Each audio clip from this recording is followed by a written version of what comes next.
commencé avec ma sœur qui a commencé le rugby à 6 ans. Et du coup, j'allais la voir quand j'étais tout petit. Et à 4 ans, j'ai décidé de commencer en même temps qu'elle. Et du coup, mon père a décidé d'entraîner. Et de suite, j'ai commencé le rugby et j'ai pu lâcher une vraie passion pour moi. Ouais, jusqu'à 10 ans, on se battait souvent et on gagnait. Puis après, j'ai eu ma première poussée de croissance et j'ai commencé à prendre le dessus et du coup, elle m'embêtait plus.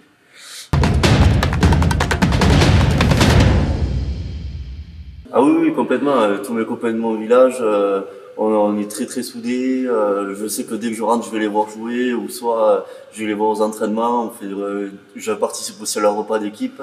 Je suis quand même investi dans la vie de mon village et dans la vie de mon club et je les suis à fond, à fond.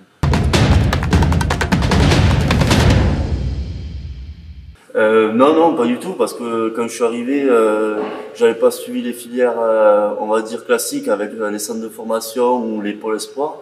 Je bossais chez des restaurateurs, du coup, j'ai jamais fait énormément de muscu et quand j'ai su que j'avais l'opportunité de faire du rugby de ma passion, je me suis donné tous les moyens et je travaille encore pour.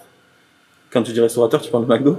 Ouais, j'ai bossé au McDo, j'ai bossé dans les étoilés aussi, hein, tu peux le dire ça, parce qu'à chaque fois c'est le McDo qui sort.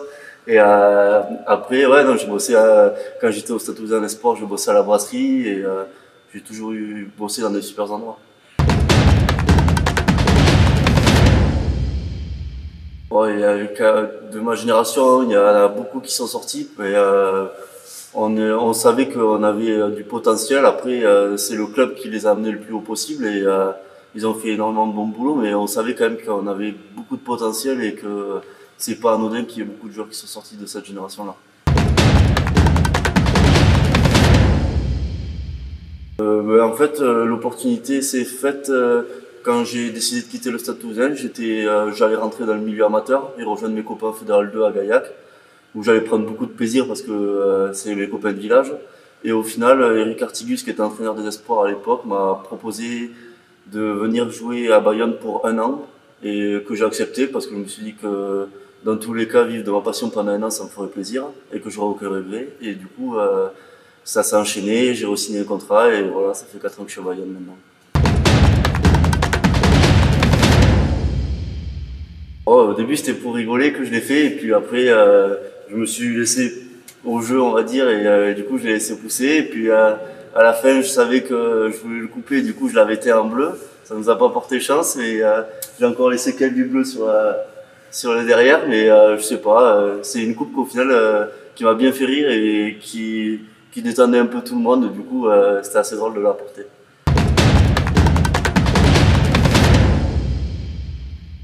Ouais, la famille c'est très important pour moi. C'est mes premiers supporters. Je sais que tous les jours, toute ma famille m'écrit. Avant les matchs, j'ai plein d'appels de ma famille, donc je réponds à tout le monde. Ma grand-mère, elle commente tout. Je pense qu'elle sait pas forcément que c'est tout le temps public. Du coup, ma tati ou ma mère est obligée de lui dire ça, faut pas forcément que tu marques et tout. Mais maintenant, elle marque plus des messages personnels à moi. Elle marque des messages pour le club en disant bon courage à toute l'équipe, plutôt que bon courage à Rémi et c'est tout. Du coup, ouais, c'est assez drôle. Et du coup, tous les mecs de l'équipe m'envoient des screenshots des commentaires de ma grand-mère.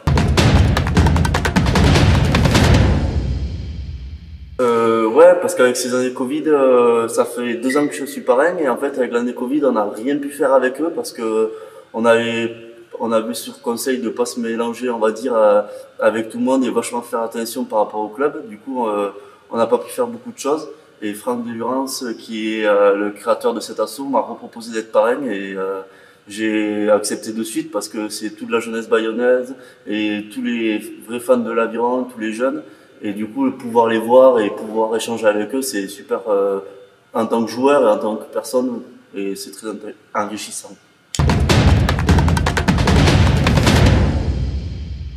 Bon, pour les deux, c'est un camping-car qu'on peut amener partout, hein.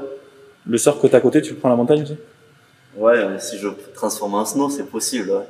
Et à l'avril, en ce moment, c'est enneigé, donc c'est possible. Gaztelugatch, en Espagne. Comme ça, il y a les deux. Il y a un peu la montagne, un peu l'océan, on va dire. On y va? Ouais, on y va, ouais.